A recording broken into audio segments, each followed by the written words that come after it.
प्रिय श्रोता नमस्कार। एक प्राचीन ग्रंथ है त्रिपुरा रहस्य। इसे हारितायन संहिता भी कहा जाता है। यह लगभग 12,000 श्लोकों का विशाल आध्यात्मिक ग्रंथ है, परंतु इसकी महानता केवल इसके आकार में नहीं बल्कि उस अनुभव में है जिसकी ओर ये संकेत करता है। ये कोई ऐसा शास्त्र नहीं जो केवल कर्मकांड, पूजा या धार्मिक नियमों का वर्णन करता हो। ये उस मौन सत्य का उद्घाटन करता है जो मनुष्य के भीतर सदैव विद्यमान है, किंतु मन के शोर और अज्ञान के कारण छिपा हुआ प्रतीत होता है। त्रिपुरा रहस्य वास्तव में चेतना का विज्ञान है। ये बताता है कि जिस संसार को हम बाहर देख रहे हैं उसका वास्तविक आधार बाहर नहीं बल्कि हमारी स्वयं की चेतना है। जब तक चेतना को नहीं जाना जाता तब तक संसार एक रहस्य बना रहता है, और जिस क्षण चेतना का बोध हो जाता है उसी क्षण संसार का प्रत्येक रहस्य अपने आप स्पष्ट होने लगता है। यही कारण है कि यह ग्रंथ केवल पढ़ने के लिए नहीं बल्कि जीने और अनुभव करने के लिए रचा गया है। ये अद्वैत और तंत्र का अद्भुत संगम है। सामान्यतः लोग तंत्र और वेदांत को दो अलग अलग मार्ग समझते हैं।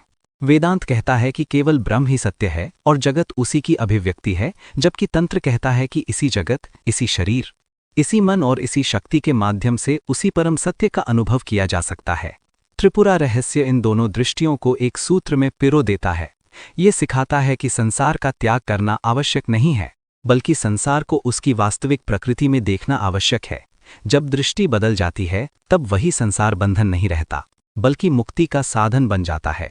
यही कारण है कि इस ग्रंथ में देवी त्रिपुरा को केवल किसी बाहरी देवी के रूप में नहीं बल्कि स्वयं चेतना की अनंत शक्ति के रूप में देखा गया है। वह शक्ति जो प्रत्येक विचार के पीछे है, प्रत्येक अनुभव के पीछे है और स्वयं मैं हूं की अनुभूति के पीछे भी वही विद्यमान है। ये दिव्य संवाद भगवान दत्तात्रेय और भगवान परशुराम के मध्य होता है। परशुराम, जिन्होंने पृथ्वी को अनेक बार क्षत्रिय विहीन कर दिया, जिन्होंने असाधारण पराक्रम और तपस्या प्राप्त की, वे भी अंततः ये स्वीकार करते हैं कि बाहरी विजय के बाद भी उनके भीतर शांति नहीं है। यह स्वीकारोक्ति ही आध्यात्मिक यात्रा का आरंभ है। जब मनुष्य यह समझ लेता है कि संसार को जीत लेने के बाद भी यदि मन अशांत है तो अभी सबसे बड़ी विजय शेष है स्वयं पर विजय, तब दत्तात्रेय उन्हें उस ज्ञान की ओर ले जाते हैं जहां शत्रु बाहर नहीं बल्कि भीतर का भ्रम है, जहां युद्ध किसी व्यक्ति से नहीं बल्कि अज्ञान से है, और जहां अंतिम विजय किसी राज्य की नहीं बल्कि आत्मस्वरूप की प्राप्ति है। कहा जाता है कि यह ज्ञान स्वयं भगवान शिव से भगवान विष्णु तक पहुंचा और फिर भगवान विष्णु ने दत्तात्रेय के रूप में अवतरित होकर इसे परशुराम को प्रदान किया। इस कथा का बाहरी अर्थ जितना सुंदर है उसका आंतरिक अर्थ उससे भी अधिक गहरा है। शिव यहाँ पूर्ण मौन और परम चैतन्य के प्रतीक हैं, विष्णु उस चैतन्य की संतुलित, जागृत और करुणामयी अभिव्यक्ति हैं, और दत्तात्रेय उस जीवंत गुरु तत्व का स्वरूप हैं जो उस ज्ञान को साधक के अनुभव तक पहुंचा देता है। इस प्रकार ये केवल एक गुरु शिष्य संवाद नहीं बल्कि चेतना के स्वयं को पहचानने की दिव्य प्रक्रिया है। प्रिय श्रोता, इस ग्रंथ का नाम रहस्य अवश्य है, पर इसका सबसे बड़ा रहस्य यही है कि इसमें कोई छिपी हुई गुप्त वस्तु नहीं है। सत्य कभी छिपा नहीं होता, केवल हमारी दृष्टि उस पर नहीं जाती। जैसे बादल सूर्य को नहीं ढकते, वे केवल हमारी आंखों से उसे ओझल कर देते हैं, वैसे ही अज्ञान आत्मा को नहीं ढकता, वह केवल हमारे अनुभव को सीमित कर देता है। हम वही हैं जिसकी खोज में जीवन भर भटकते रहते हैं। हम जिस आनंद को वस्तुओं, संबंधों, उपलब्धियों और परिस्थितियों में खोजते हैं वह वास्तव में हमारे अपने आत्मस्वरूप की झलक मात्र है। त्रिपुरा रहस्य हमें बार बार स्मरण कराता है कि खोज समाप्त करने की आवश्यकता नहीं बल्कि खोजने वाले को पहचानने की आवश्यकता है। जिस क्षण खोजने वाला स्वयं को जान लेता है उसी क्षण खोज समाप्त हो जाती है। आज हम त्रिपुरा रहस्य के उसी चेतना विज्ञान को समझने का प्रयास करेंगे जिसे अनेक महान आत्मज्ञानी संतों ने अत्यंत महत्वपूर्ण माना। हम जानेंगे कि मन और बुद्धि में वास्तविक अंतर क्या है, शुद्ध प्रज्ञा किसे कहते हैं, मैं कौन हूँ। ये प्रश्न केवल दार्शनिक जिज्ञासा नहीं बल्कि समस्त आध्यात्मिक साधना का केंद्र क्यों है, और किस प्रकार तंत्र तथा वेदांत विरोधी नहीं बल्कि एक ही सत्य की दो पूरक धाराएं हैं।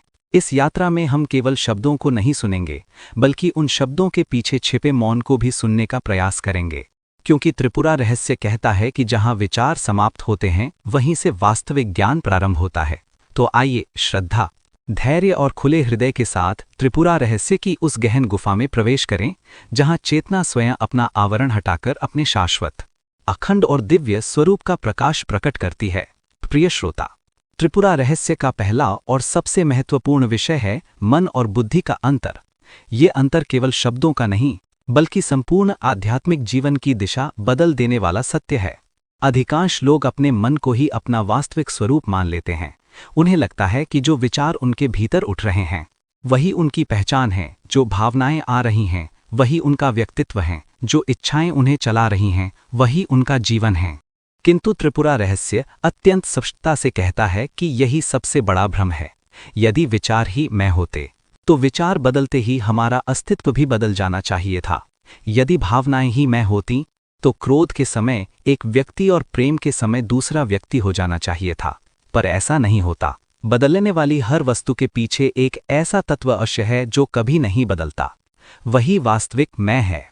विचार आते हैं और चले जाते हैं, भावनाएं उठती हैं और शांत हो जाती हैं, इच्छाएं जन्म लेती हैं और समाप्त हो जाती हैं, पर जो इन सब का अनुभव कर रहा है वह सदा एक समान बना रहता है।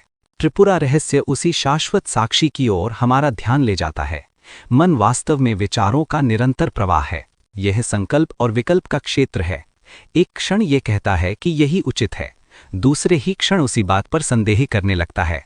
मन कभी भविष्य की आशाओं में दौड़ता है, कभी अतीत की स्मृतियों में भटकता है। वह वर्तमान में बहुत कम रहता है। इच्छाएं, भय, आकर्षण, घृणा, सफलता, असफलता, तुलना, कल्पना, ये सब मन की ही तरंगे हैं। मन स्वयं प्रकाशमान नहीं है। वह बाहर की वस्तुओं, परिस्थितियों और अनुभवों से ऊर्जा ग्रहण करता है। इसलिए यदि संसार बदलता है तो मन भी बदल जाता है। यदि लोग हमारी प्रशंसा करें तो मन प्रसन्न हो जाता है, यदि आलोचना करें तो वही मन दुखी हो जाता है।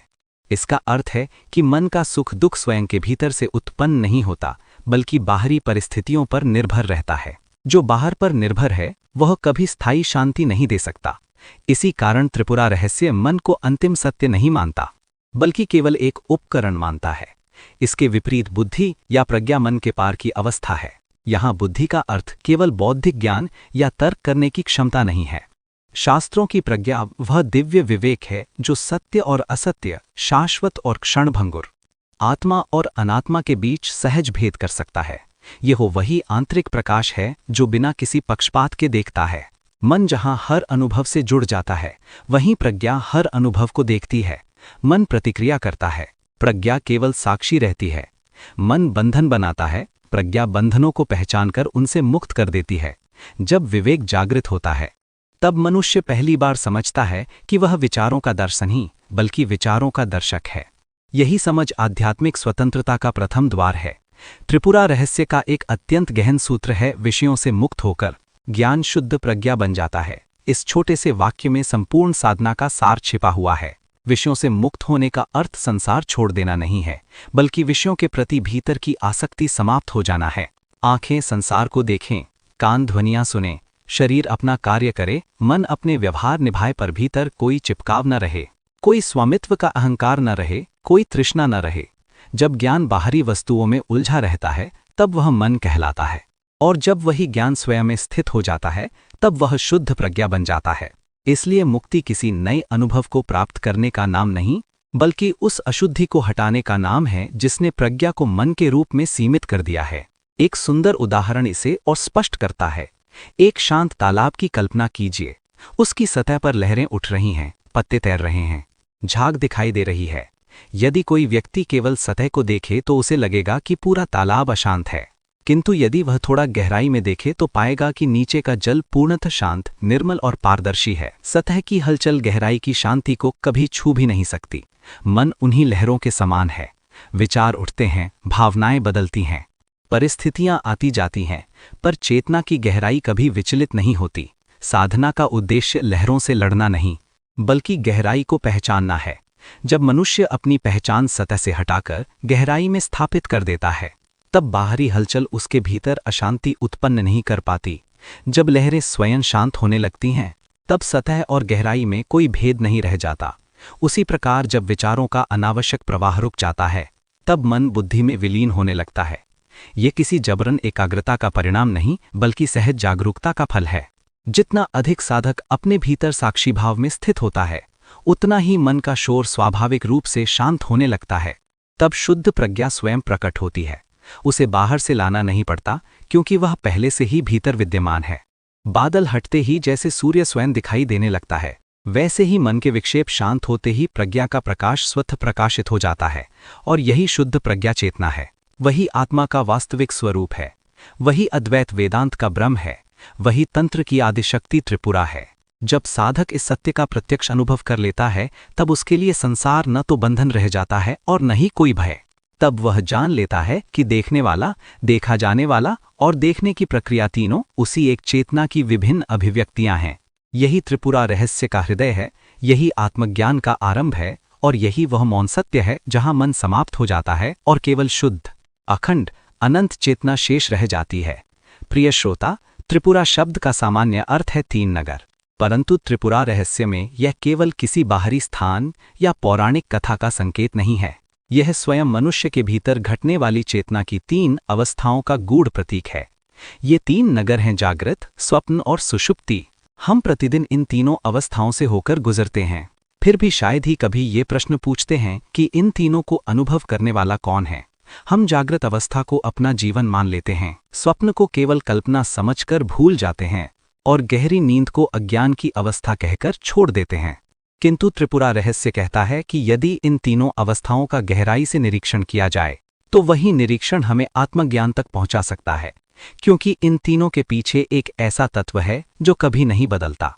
अवस्थाएं बदलती हैं, अनुभव बदलते हैं, शरीर और मन की दशाएं बदलती हैं, पर अनुभव करने वाली चेतना कभी नहीं बदलती। वही त्रिपुरा है। पहला नगर है जागृत अवस्था। यही वह अवस्था है जिसमें हम स्वयं को शरीर मानते हैं, संसार को बाहरी और वास्तविक मानते हैं, संबंध बनाते हैं, कर्म करते हैं, सुख दुख का अनुभव करते हैं और समय तथा स्थान के नियमों के भीतर जीवन जीते हैं। इस अवस्था में हमारी पांचों इंद्रियां सक्रिय रहती हैं और मन निरंतर बाहरी विषयों की ओर दौड़ता रहता है। हमें लगता है कि यही एकमात्र वास्तविकता है, परंतु यदि यही अंतिम सत्य होता तो रात को सोते ही यह संसार कहाँ चला जाता। जागृत अवस्था का पूरा संसार कुछ घंटों के लिए लुप्त हो जाता है। इसका अर्थ है कि ये भी एक अनुभव मात्र है, शाश्वत सत्य नहीं। त्रिपुरा रहस्य हमें सिखाता है कि जागृत संसार का सम्मान करो, उसमें अपने कर्तव्य निभाओ, पर उसे अंतिम वास्तविकता मत मानो, क्योंकि जो आता है और चला जाता है वह नित्य सत्य नहीं हो सकता। दूसरा नगर है स्वप्न अवस्था। जब शरीर विश्राम करता है, तब मन अपना एक नया संसार रच देता है। स्वप्न में हम हंसते हैं, रोते हैं, दौड़ते हैं, भयभीत होते हैं, प्रेम करते हैं, संघर्ष करते हैं, और उस समय वह सब हमें उतना ही वास्तविक लगता है जितना अभी यह जागृत संसार लग रहा है। स्वप्न के भीतर हमें कभी यह स्मरण नहीं रहता कि हम स्वप्न देख रहे हैं, केवल जागने के बाद ही हम कहते हैं कि वह तो सपना था। त्रिपुरा रहस्य यहाँ एक अत्यंत सूक्ष्म प्रश्न उठाता है। यदि स्वप्न में वह संसार वास्तविक प्रतीत होता है और जागने पर मिथ्या सिद्ध होता है, तो क्या ये संभव नहीं कि जिस जागृत संसार को हम अभी अंतिम सत्य मान रहे हैं, उससे भी ऊंची किसी चेतना में जागने पर यह भी एक प्रकार का स्वप्न सिद्ध हो जाए? यही अद्वैत की दृष्टि है। इसका अर्थ संसार का निषेध नहीं, बल्कि ये समझना है कि अनुभव की वास्तविकता अनुभव करने वाली चेतना पर निर्भर करती है। तीसरा नगर है सुषुप्ति, अर्थात गहरी निद्रा। यह सबसे रहस्यमयी अवस्था है। यहाँ न कोई सपना होता है, न कोई विचार, न शरीर का बोध, न संसार का अनुभव। फिर भी जागने पर हम सहज ही कहते हैं, आज बहुत गहरी और सुखद नींद आई। यह वाक्य अपने आप में एक महान रहस्य छिपाए हुए है। यदि गहरी नींद में कुछ भी अनुभव नहीं हुआ, तो फिर यह स्मृति कैसे बनी कि सुख मिला? इसका अर्थ यह है कि वहां भी कोई था जो उस शांति का साक्षी था। मन अनुपस्थित था, बुद्धि भी सक्रिय नहीं थी, इंद्रियां शांत थी, पर चेतना का मूल अस्तित्व बना रहा। इसलिए त्रिपुरा रहस्य कहता है कि चेतना कभी सोती नहीं, सोता है केवल मन, विश्राम करता है शरीर, शांत होती हैं इंद्रियां, पर आत्मा सदैव जागृत रहती है। यही कारण है कि सुषुप्ति को आत्मा की झलक कहा गया है। यद्यपि वहां अज्ञान का आवरण अभी भी विद्यमान रहता है। इन तीनों अवस्थाओं का यदि निष्पक्ष निरीक्षण किया जाए तो एक अद्भुत तथ्य सामने आता है। जागृत बदलती है, स्वप्न बदलता है, सुषुप्ति भी आती और जाती है। यदि ये तीनों बदल रही हैं, तो अवश्य ही कोई ऐसा तत्व होगा जो इन परिवर्तनों का साक्षी है। वही वास्तविक अस्तित्व है। वही कभी जन्म नहीं लेता, कभी मरता नहीं, कभी जागता नहीं, कभी सोता नहीं। वही तीनों अवस्थाओं को प्रकाशित करता है, पर स्वयं किसी अवस्था का भाग नहीं बनता। यही चेतना त्रिपुरा कोई बाहरी देवी मात्र नहीं, बल्कि प्रत्येक जीव के भीतर विद्यमान वह अनंत जागरूकता है जो हर अनुभव के पीछे मौन रूप से विद्यमान रहती है। इसे समझने के लिए एक सुंदर उदाहरण है। एक विशाल सिनेमा हॉल की कल्पना कीजिए। पर्दे पर पहले एक रोमांचक एक्शन फिल्म चलती है, उसके बाद वही पर्दा एक हल्की फुल्की हास्य फिल्म दिखाता है, फिर उसी पर एक गहरी भावनात्मक कहानी चलती है। तीनों फिल्मों के पात्र अलग हैं, घटनाएं अलग हैं, भावनाएं अलग हैं, परंतु उन सबको दिखाई देने वाला प्रकाश एक ही है। यदि प्रकाश ना हो तो कोई भी फिल्म दिखाई नहीं दे सकती। फिर भी फिल्म समाप्त होने पर प्रकाश पर उसका कोई प्रभाव नहीं पड़ता। न वह एक्शन से हिंसक बनता है, न कॉमेडी से हंसता है, न ड्रामा से दुखी होता है, वह केवल प्रकाशित करता है। ठीक इसी प्रकार जागृत, स्वप्न और सुषुप्ति तीन अलग अलग चलचित्र हैं, जबकि चेतना वह शुद्ध प्रकाश है जो तीनों को प्रकाशित कर रही है। अनुभव बदलते हैं, पर अनुभव का प्रकाश नहीं बदलता। त्रिपुरा रहस्य हमें एक और गहरी बात समझाता है। अधिकांश लोग अपने जीवन की पहचान किसी एक अवस्था से जोड़ लेते हैं। कोई स्वयं को केवल शरीर मानता है, कोई केवल मन, कोई केवल विचार। पर जब साधक ये जान लेता है कि वह इन तीनों अवस्थाओं का साक्षी है, तब उसका भय समाप्त होने लगता है। क्योंकि जो जागृत का साक्षी है वही स्वप्न का भी साक्षी है और वही सुषुप्ति का भी। यदि वह इन तीनों से परे है तो जन्म और मृत्यु भी केवल अवस्थाओं का परिवर्तन भर रह जाते हैं। तब आत्मा की निरंतरता का प्रत्यक्ष बोध होने लगता है। इसीलिए त्रिपुरा रहस्य कहता है, चेतना ही अस्तित्व के रूप में चमकती है। ब्रह्मांड केवल स्वयं है, एक और एकमात्र। इसका अर्थ है कि इस संपूर्ण सृष्टि में वास्तव में कोई दूसरा नहीं है। अनेकता केवल नाम और रूप की है, सार एक ही है। जैसे असंख्य लहरें दिखाई देती हैं, पर उनका तत्व केवल जल है। जैसे अनगिनत आभूषण अलग अलग दिखते हैं, पर उनका आधार केवल स्वर्ण है, वैसे ही जागृत सपने, सुषुप्ति और समस्त ब्रह्मांड की विविधता के पीछे केवल एक ही चेतना स्पंदित हो रही है। वही ब्रह्म है, वही त्रिपुरा है, वही शाश्वत आत्मा है। और त्रिपुरा रहस्य का अंतिम उद्घोष यही है कि जिस सत्य की तुम बाहर खोज कर रहे हो, वह किसी दूर लोक में नहीं, बल्कि उसी चेतना के रूप में अभी इसी क्षण तुम्हारे भीतर स्वयं प्रकाशित हो रहा है। प्रिय श्रोता, त्रिपुरा रहस्य का सबसे महत्वपूर्ण प्रश्न है, मैं कौन हूं? यह प्रश्न जितना सरल सुनाई देता है, उतना ही असीम गहरा है। यह कोई दार्शनिक पहेली नहीं है, न ही किसी वाद विवाद का विषय है। यह समस्त आध्यात्मिक परंपराओं का हृदय है। उपनिषदों से लेकर अद्वैत वेदांत तक, योग से लेकर तंत्र तक, सभी महान ऋषियों की साधना अंततः इसी एक प्रश्न पर आकर ठहरती है। मनुष्य संसार के प्रत्येक विषय पर प्रश्न करता है, ईश्वर कौन है, संसार कैसे बना, कर्म क्या है, मृत्यु के बाद क्या होता है। पर वह शायद ही कभी उस व्यक्ति के बारे में प्रश्न करता है जो ये सारे प्रश्न पूछ रहा है। त्रिपुरा रहस्य कहता है कि जब तक प्रश्न पूछने वाले को नहीं जाना जाता, तब तक सभी उत्तर अधूरे हैं। क्योंकि यदि प्रश्नकर्ता ही भ्रम में है, तो उसके द्वारा प्राप्त उत्तर भी उसी भ्रम की सीमा में रहेंगे।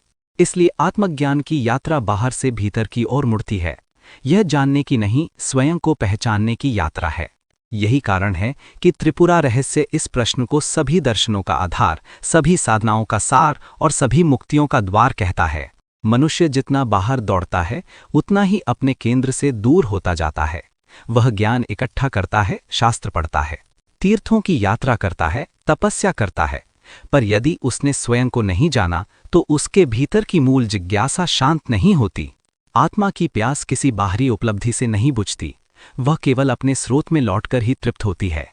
इसलिए मैं कौन हूं कोई साधारण प्रश्न नहीं, बल्कि चेतना को उसकी अपनी जड़ों तक ले जाने वाला मंत्र है। ये प्रश्न बाहर की वस्तुओं को नहीं, भीतर के अनुभवकर्ता को खोजता है। त्रिपुरा रहस्य को आत्मविलास भी कहा गया है। यहाँ आत्मविलास का अर्थ किसी अहंकारी सुख से नहीं, बल्कि आत्मा के उस सहज आनंद से है जो अपने वास्तविक स्वरूप में स्थित होने पर स्वतः प्रकट होता है।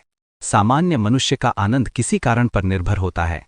इच्छा पूरी हुई तो आनंद, इच्छा टूट गई तो दुख, सम्मान मिला तो प्रसन्नता, अपमान मिला तो पीड़ा। पर आत्मा का आनंद किसी कारण पर आधारित नहीं होता। वह स्वयं अपने अस्तित्व का स्वाभाविक प्रकाश है। जैसे सूर्य को चमकने के लिए किसी दीपक की आवश्यकता नहीं होती, वैसे ही आत्मा को आनंदित होने के लिए किसी बाहरी वस्तु की आवश्यकता नहीं होती। त्रिपुरा रहस्य इसी स्वाभाविक, निरपेक्ष और अखंड आनंद का बोध कराता है। परंतु इस प्रश्न का उद्देश्य कोई बौद्धिक उत्तर प्राप्त करना नहीं है। यदि कोई कह दे मैं आत्मा हूं, मैं ब्रह्म हूं, या मैं चेतना हूं तो भी वास्तविक खोज समाप्त नहीं होती, क्योंकि शब्द अनुभव नहीं होते। भूखे व्यक्ति को भोजन का नाम लेने से तृप्ति नहीं मिलती, उसी प्रकार आत्मा का नाम लेने से आत्मज्ञान नहीं होता। त्रिपुरा रहस्य कहता है कि यह प्रश्न उत्तर के लिए नहीं बल्कि अनुभव के लिए है। यह प्रश्न मन को नए विचार देने के लिए नहीं बल्कि विचारों की जड़ तक पहुंचने के लिए है। जब यह प्रश्न पूरी ईमानदारी और गहनता से पूछा जाता है, तब धीरे धीरे मन के सभी कृत्रिम उत्तर टूटने लगते हैं। अंततः केवल मौन बचता है, और उसी मौन में आत्मा स्वयं को प्रकट करती है। इसी सत्य को समझाने के लिए त्रिपुरा रहस्य में हेमचूड़ की कथा आती है। हेमचूड़ कोई असाधारण जन्म से सिद्ध पुरुष नहीं थे। वे भी एक साधक थे, जिनके भीतर सत्य की तीव्र प्यास जाग उठी थी। उन्होंने संसार से भागकर नहीं बल्कि अपने भीतर उतरकर खोज प्रारंभ की। उन्होंने अपनी इंद्रियों को बाहरी विषयों से हटाया, मन को धीरे धीरे भीतर की ओर मोड़ा और हर उठते हुए विचार को देखने लगे। उन्होंने विचारों से युद्ध नहीं किया, उन्हें दबाया नहीं, बल्कि ये देखना प्रारंभ किया कि प्रत्येक विचार किसके लिए उठ रहा है। हर विचार के पीछे एक सूक्ष्म अनुभव था, मैं। तब उन्होंने उसी मूल मैं की खोज आरंभ की। यही आत्मा अन्वेषण है। यही वह मार्ग है जिसे बाद में अनेक आत्मज्ञानी महापुरुषों ने भी सबसे सीधा मार्ग कहा। जब उन्होंने आंखें बंद की तो केवल बाहरी संसार नहीं छूटा, बल्कि धीरे धीरे भीतर का मानसिक संसार भी शांत होने लगा। विचारों का प्रवाह कम हुआ, स्मृतियां धुंधली होने लगीं, इच्छाओं का आकर्षण घटने लगा। तब एक अत्यंत सूक्ष्म प्रश्न भीतर उठा, ये मैं कौन है? ये प्रश्न किसी उत्तर की प्रतीक्षा नहीं कर रहा था।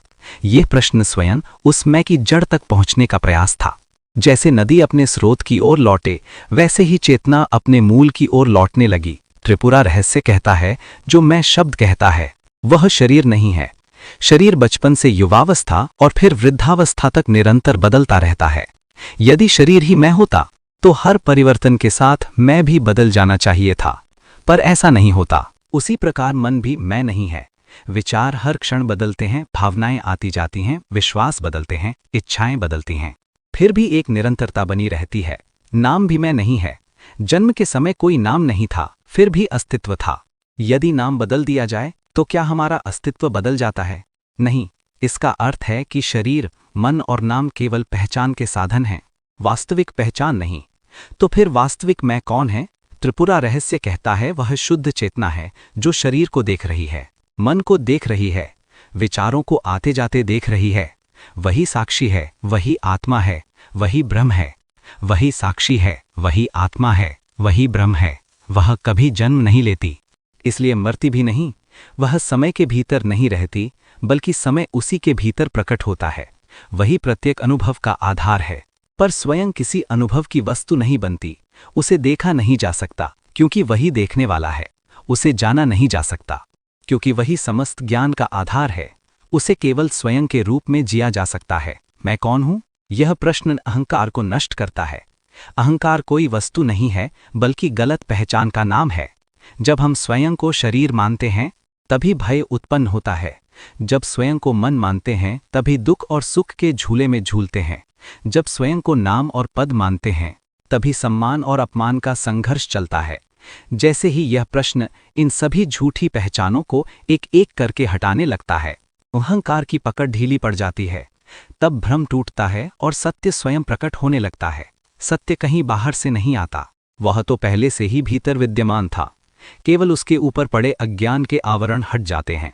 आज रात जब आप पूर्ण शांति में हों, कुछ समय स्वयं को दें। किसी दर्पण के सामने बैठिए और अपनी ही आंखों में देखिए। फिर बिना किसी जल्दी के धीरे से पूछिए, मैं कौन हूं? सबसे पहले आपका नाम सामने आएगा, फिर शरीर की पहचान सामने आएगी, फिर मन, विचार, संबंध, स्मृतियां और भूमिकाएं सामने आएंगी। पर प्रत्येक उत्तर को केवल देखिए और शांत भाव से कहिए, ये भी मैं नहीं हूं। मैं नाम नहीं हूं, मैं शरीर नहीं हूं, मैं मन नहीं हूं, मैं विचार नहीं हूं, मैं स्मृतियां नहीं हूं। इस प्रकार नेति नेति यह नहीं, ये नहीं का अभ्यास करते हुए जब सभी पहचानें एक एक करके गिरने लगती हैं, तब अंत में कुछ ऐसा शेष रह जाता है जिसे न शब्दों में बांधा जा सकता है, न विचारों में। वहां केवल मौन है, केवल जागरूकता है, केवल शुद्ध अस्तित्व है। वही चेतना इस प्रश्न को पूछ रही थी, वही इस खोज का आरंभ थी, वही उसका अंत है। वही तुम हो, वही त्रिपुरा है, वही ब्रह्म है। और त्रिपुरा रहस्य का अंतिम संदेश यही है कि जिस सत्य को तुम जीवन भर खोजते रहे, वह कभी तुमसे अलग था ही नहीं, वह प्रत्येक क्षण तुम्हारे अपने मैं हूं के मौन प्रकाश के रूप में स्वयं प्रकाशित हो रहा है। प्रिय श्रोता, त्रिपुरा रहस्य की सबसे अनोखी और विलक्षण विशेषता यह है कि यह तंत्र और वेदांत दोनों महान आध्यात्मिक धाराओं का ऐसा अद्भुत संगम प्रस्तुत करता है जो भारतीय दर्शन में अत्यंत दुर्लभ है। सामान्यतः साधक इन दोनों मार्गों को अलग अलग समझते हैं। कोई स्वयं को वेदांती कहता है, कोई तांत्रिक, कोई ज्ञान को सर्वोच्च मानता है, तो कोई शक्ति की उपासना को। परंतु त्रिपुरा रहस्य इन दोनों के बीच खड़ी उस काल्पनिक दीवार को पूरी तरह गिरा देता है। यह बताता है कि सत्य कभी विभाजित नहीं होता, विभाजन केवल दृष्टि का होता है।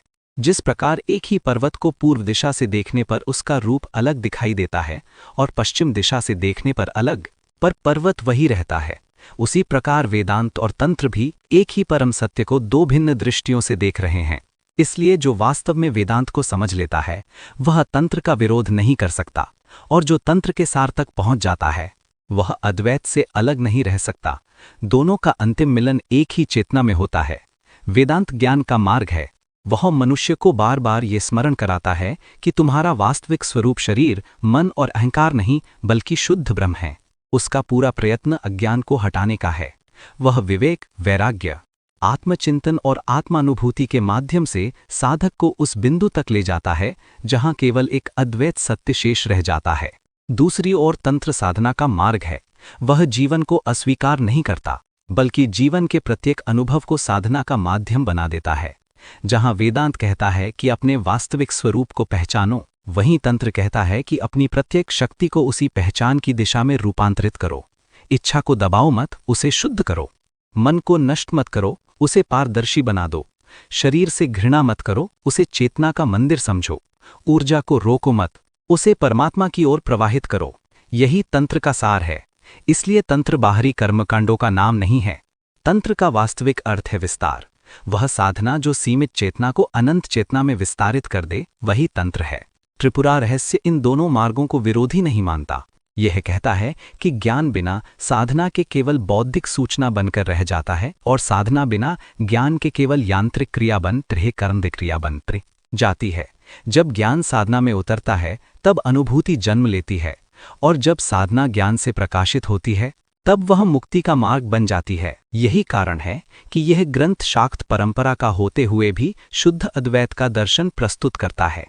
यहाँ देवी की उपासना है, मंत्र हैं, शक्ति का वर्णन है, पर साथ ही ये स्पष्ट घोषणा भी है कि अंततः उपासक, उपास्य और उपासना तीनों एक ही चेतना में विलीन हो जाते हैं। यही अद्वैत है। यह श्रीविद्या परंपरा का एक महान ग्रंथ है। श्रीविद्या केवल किसी विशेष मंत्र या यंत्र की साधना नहीं है। उसका वास्तविक अर्थ है उस परम विद्या का ज्ञान जो समस्त सृष्टि के मूल में स्थित है। श्री यहाँ केवल ऐश्वर्य का प्रतीक नहीं बल्कि चेतना की दिव्य पूर्णता का संकेत है। त्रिपुरा सुंदरी को श्रीविद्या में परम शक्ति कहा गया है, पर त्रिपुरा रहस्य हमें बताता है कि यह शक्ति कोई बाहरी सत्ता नहीं बल्कि स्वयं हमारी चेतना का शुद्धतम स्वरूप है। इसलिए इस ग्रंथ का ज्ञान किसी एक संप्रदाय, मत या परंपरा तक सीमित नहीं है। जो भी सत्य का साधक है, जो भी स्वयं को जानना चाहता है, वह इसका अधिकारी है। त्रिपुरा रहस्य कहता है त्रिपुरा केवल एक देवी नहीं है। यदि हम उन्हें केवल किसी मूर्ति, किसी चित्र या किसी विशेष रूप तक सीमित कर दें तो हम उनके वास्तविक स्वरूप को खो देंगे। त्रिपुरा वह शुद्ध चेतना है जो जागृत, स्वप्न और सुषुप्ति तीनों अवस्थाओं को प्रकाशित करती है। जिस प्रकार सूर्य केवल एक घर को नहीं पूरे आकाश को प्रकाशित करता है, उसी प्रकार त्रिपुरा किसी एक व्यक्ति, एक धर्म या एक युग की नहीं है। वे प्रत्येक जीव की चेतना के रूप में निरंतर प्रकाशित हैं। प्रत्येक विचार में उनकी शक्ति है, प्रत्येक श्वास में उनका स्पंदन है, प्रत्येक अनुभव में उनकी उपस्थिति है। वे बाहर पूजी जाने वाली देवी भी हैं और भीतर अनुभव की जाने वाली आत्मा भी। जब तक साधक उन्हें बाहर खोजता है वह भक्ति करता है, और जब भीतर पहचान लेता है तब वही भक्ति आत्मज्ञान में बदल जाती है। यही तंत्र और वेदांत का अद्भुत मिलन होता है। वेदांत कहता है ब्रह्म सत्य है, जगत मिथ्या है। इस वाक्य का अर्थ अक्सर गलत समझ लिया जाता है। इसका अर्थ यह नहीं कि संसार अस्तित्वहीन है, बल्कि यह है कि संसार का स्वतंत्र अस्तित्व नहीं है। जैसे दर्पण में दिखाई देने वाला प्रतिबिंब अपने आप में स्वतंत्र नहीं होता, वैसे ही जगत भी ब्रह्म पर आश्रित है। दूसरी ओर तंत्र कहता है यह जगत शक्ति का नृत्य है और शक्ति ही ब्रह्म की जीवंत अभिव्यक्ति है। वह संसार को अस्वीकार नहीं करता, बल्कि उसे दिव्यता का प्रकट रूप मानता है। पहली दृष्टि में ये दोनों कथन अलग प्रतीत होते हैं, पर त्रिपुरा रहस्य कहता है कि दोनों एक ही सत्य की दो अभिव्यक्तियां हैं। ब्रह्म यदि पूर्ण मौन है तो शक्ति उसी मौन की ध्वनि है। ब्रह्म यदि महासागर है तो शक्ति उसकी तरंग है। ब्रह्म यदि अग्नि है तो शक्ति उसकी ऊष्मा है। क्या अग्नि और ऊष्मा को अलग किया जा सकता है? क्या सूर्य और उसके प्रकाश को अलग किया जा सकता है? नहीं। उसी प्रकार ब्रह्म और शक्ति भी कभी अलग नहीं हो सकते। इसलिए त्रिपुरा रहस्य कहता है, ब्रह्म ही शक्ति है और शक्ति ही ब्रह्म है। जहाँ शक्ति है वहीं ब्रह्म है, जहाँ ब्रह्म है वहीं शक्ति है। ये भेद केवल विचारों में है, अनुभव में नहीं।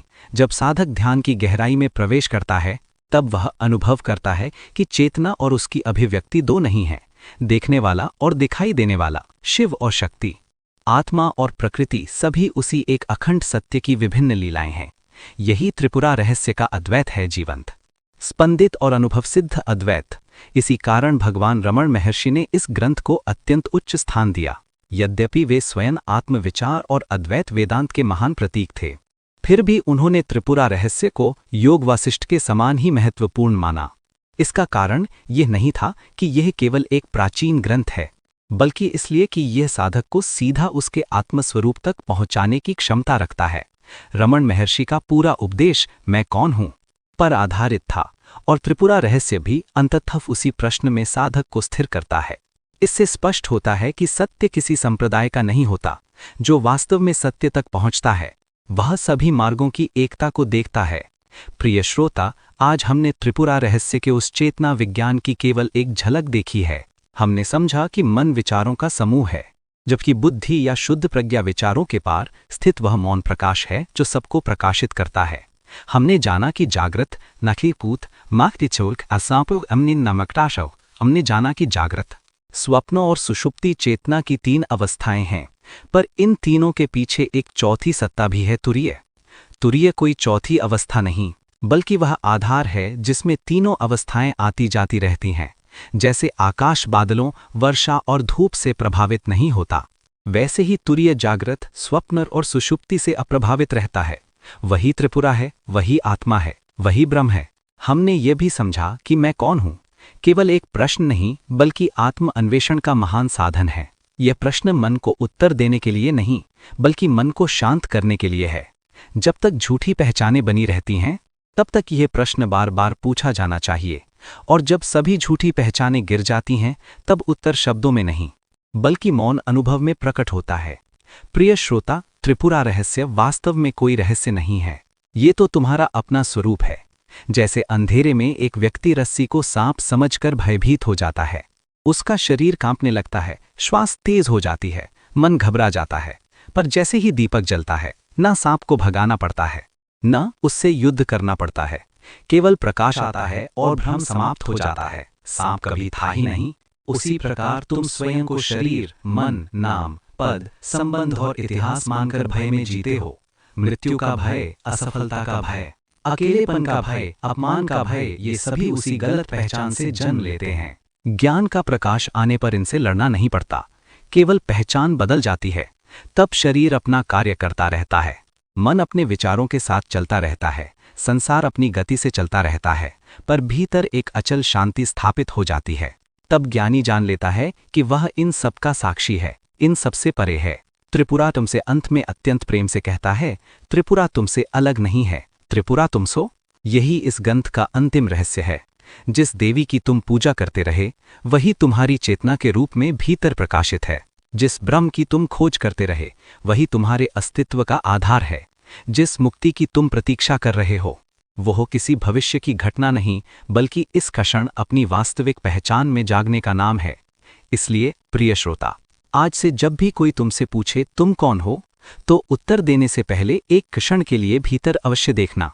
नाम से पहले, शरीर से पहले, मन से पहले, स्मृतियों से पहले उस मौन उपस्थिति को अनुभव करना जो बिना किसी प्रयास के अभी भी कह रही है, मैं हूं। उसी मैं हूं की शुद्ध अनुभूति त्रिपुरा है। वही चेतना है, वही ब्रह्म है, वही तुम्हारा सनातन स्वरूप है। यही त्रिपुरा रहस्य है, यही चेतना का विज्ञान है, यही भगवान दत्तात्रेय का अद्वैत है। जहां खोज समाप्त होती है, साधक समाप्त होता है, और केवल एक अखंड, अनंत, स्वयं प्रकाशित सत्य शेष रह जाता है। जय जय दत्तात्रेय, जय जय त्रिपुरा सुंदरी।